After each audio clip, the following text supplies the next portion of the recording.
Assalamualaikum dear students, this is maths class 8 exercise 2.2 question number 4.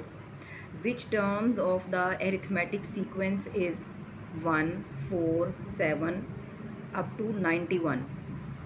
ये कौन सी term होगी इस सीक्वेंस के अकॉर्डिंगली? ये कौन से नंबर की टर्म बनेगी 91? सबसे पहले हमें क्या करना है, हमें जनरल टर्म फाइंड आउट करनी है. Find general term.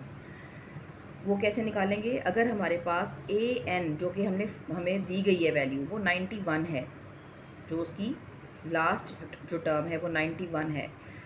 अभी क्या करेंगे, आपके पास यहाँ पर फर्स्ट टर्म 1 4 और 7 है, दूसरी 4 है, तीसरी 7. हम यहाँ पे 4 को A1 कहते हैं और 7 को हम A2 कहते हैं. ठीक है जी. A1 = 4, A2 = 7. अब फॉर्मूला आपको पता है already. A2 - A1 = D.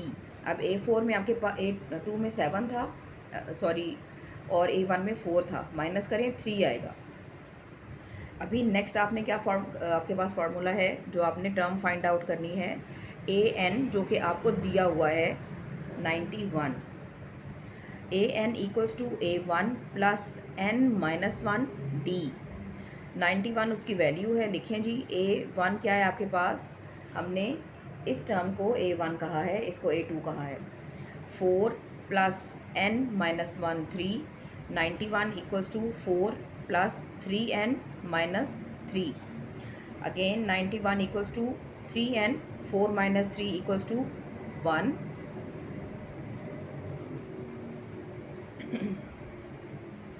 Again अब आपको 3n को सेपरेट करना है. 91 यहाँ पे ये प्लस है 1, जब ये =2 के दूसरी तरफ जाएगा तो माइनस होगा. 91 - 1 = 90. n = 90 / 3. n = 30. तो ये जो 91 है ये आपकी 30th टर्म है जो आपको सीक्वेंस दिया गया है 1 4 7 वाला. ठीक है जी. अच्छा, अभी जैसे क्वेश्चन नंबर 4 आपने किया है, same is question number 5, same to same. अच्छा जी. Find the next 2 terms by term to term rule of arithmetic sequence. ये क्वेश्चन नंबर 6 है. अब टर्म टू टर्म रूल क्या है, यानी आपको बताना है अगर 2 के बाद 4 है, 8 है, 8 के बाद 14 है, 14 के बाद क्या होगा, उसके बाद क्या होगा, 2 वैल्यूज़ आपको और बतानी है. टर्म टू टर्म रूल आप देख लें. A1 = AN - 1 + D. सबसे पहले तो D की वैल्यू फाइंड आउट करते हैं. A2 - A1 = D. अब A2 हमारे पास क्या है यहाँ पे 8 और A1 है 2. 8 - 2 = 6. अभी हमने क्योंकि 2 टर्म्स फाइंड आउट करनी है तो पहली टर्म देख लेते हैं. आपको यहाँ पे 3 टर्म्स दी गई हैं, 1 2 3. इसका मतलब है आपको A4 निकालना है. A1 A2 A3 आपको दिया गया है, आपको अभी A4 फाइंड आउट करना है. तो यहाँ पे हम लिखेंगे A4 = A3 + D जो आपकी वैल्यू आई है. अब A3 आपके पास सीक्वेंस में क्या है, 14. A1 A2 A3. 14 is A3.